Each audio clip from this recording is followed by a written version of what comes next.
Hello again, this is Joe. I'm going to talk to you on this video about pegboard, which sounds kind of boring, but toward the end of the video I'm going to show you one of my favorite shop carts that involves pegboard. I'm also going to show you a stress-relieving alternative to open a box. Before we do that, I want to introduce my wife Penny.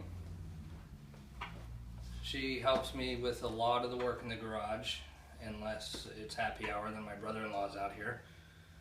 But she's also the reason for the little critter running around in my garage all the time. Her name is Pangalar. She's weird. She's not weird. Yes, she is. One of my least favorite things when we moved into this garage, or this house, this was a big water heater sitting here in the corner, which took up a lot of the floor space. So instead of complaining about it much longer than I really had to, I built basically a 1x2 frame and sheeted it with pegboard, and it's on casters. You just rolled it right into the corner, and you can have stuff hanging on it that's handy at the workbench. Most of the time when people think about pegboard, they think of wall space, but if you have a door like that that opens up into the garage, you can put almost a full sheet of pegboard right there and it don't get in the way.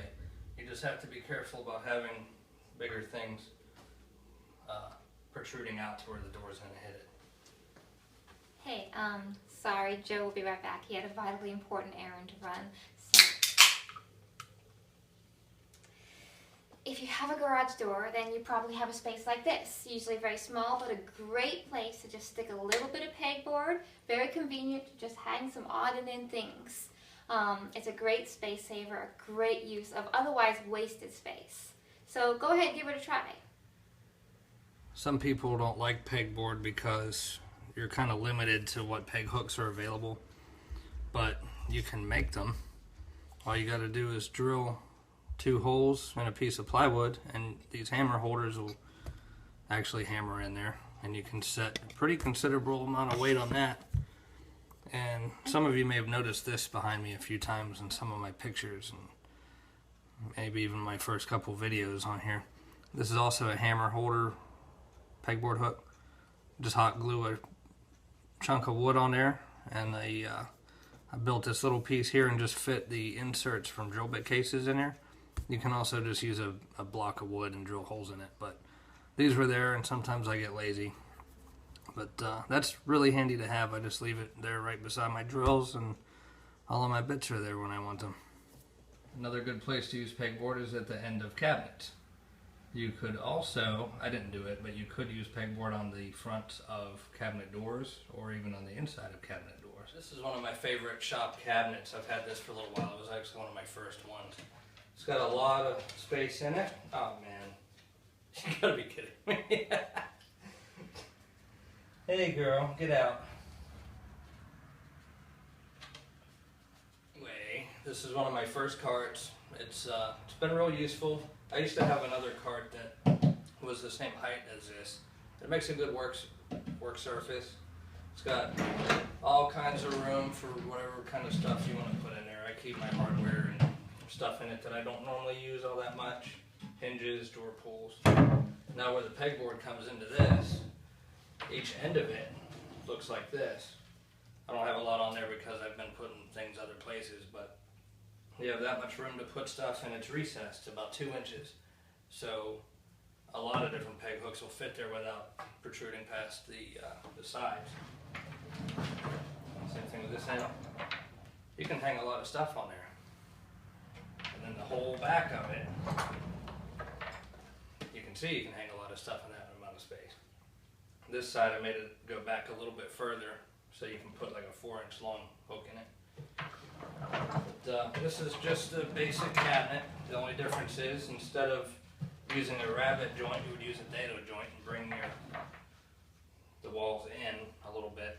And you really don't lose any space in there because it's just a couple inches, but you gain that much work surface anyway, and then the storage on the sides and back.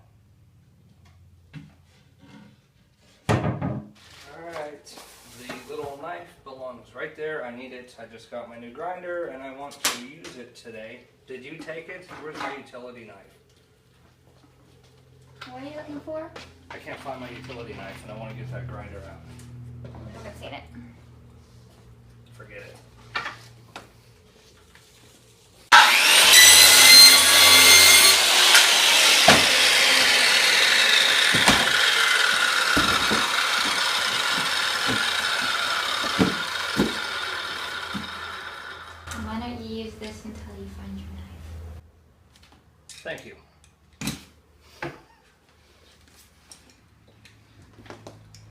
go ahead and do the part with the flippy guys, the exiting part. Okay.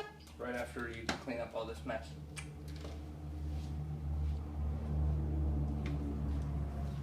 I hope that y'all could pick something up from some of the ideas that I showed you. I need to throw it out there. I had the box clamped to the table before I threw the circular saw down on it. Do not try that at home. Please. I was being safe about it. But the next video that we're going to shoot is going to be based entirely on our flippy guys that a lot of you have probably seen from the Facebook page on Ness Customs Woodwork on Facebook.